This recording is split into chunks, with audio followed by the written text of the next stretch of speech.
بسم اللہ الرحمن الرحیم۔ السلام علیکم ورحمۃ اللہ وبرکاتہ۔ ناظرین، اللہ تعالیٰ نے مسلمان کو بعض چھوٹی چیزوں میں بڑی برکت عطا کی ہے۔ بسم اللہ الرحمن الرحیم بھی اسی میں شامل ہے۔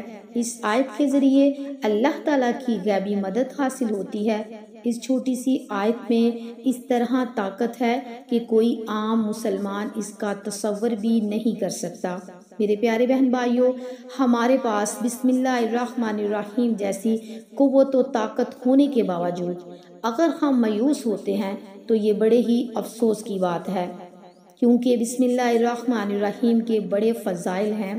حضرت جابر رضی اللہ تعالی عنہ فرماتے ہیں کہ جب یہ آیت اتری تو بادل مشرق کی طرف چڑھ گئے، ہوائیں ساکن ہو گئی، سمندر ٹھہر گیا، جانوروں نے کان لگا لیے، شیاطین پر آسمان سے شعلے گرے۔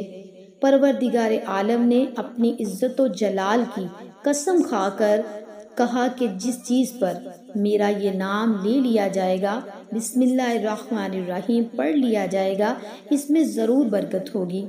حضرت ابن مسعود رضی اللہ تعالی عنہ فرماتے ہیں کہ جہنم کے 19 دروازوں سے جو بچنا چاہے وہ بسم اللہ الرحمن الرحیم پڑھے۔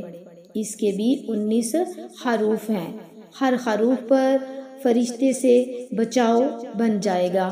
اسی طرح بسم اللہ الرحمن الرحیم بھی 19 حروف ہیں اور وہاں فرشتوں کی تعداد بھی 19 ہے۔ ایک مرتبہ آپ صلی اللہ علیہ وآلہ وسلم کی سواری پر آپ کے پیچھے جو صحابی سوار، ان کا بیان ہے کہ حضور صلی اللہ علیہ وآلہ وسلم کی اونٹنی ذرا پھسلی تو میں نے کہا شیطان کا ستیہ ناس ہو۔ آپ نے فرمایا یہ نہ کہو، اس سے شیطان پھولتا ہے اور خیال کرتا ہے کہ گویا اس نے اپنی قوت سے گرایا۔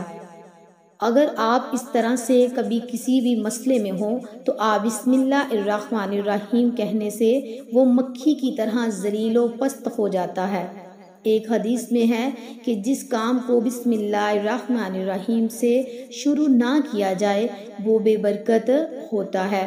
تو میرے پیارے بہن بھائیوں، آپ بھی اپنے گھر کا جب بھی کوئی کام کریں تو آپ سب سے پہلے بسم اللہ الرحمن الرحیم ضرور پڑھا کریں۔ کوئی بھی اچھا کام شروع کرنے سے پہلے اگر آپ بسم اللہ الرحمن الرحیم پڑھیں گے تو آپ کو ہر کام میں برکت نصیب ہوگی، آپ کے تمام کام آسانی سے سر انجام ہوں گے۔ تو میرے پیارے بہن بھائیوں، ہمیں بھی چاہیے کہ ہم اپنا ہر کام شروع کرنے سے پہلے بسم اللہ الرحمن الرحیم ضرور پڑھیں۔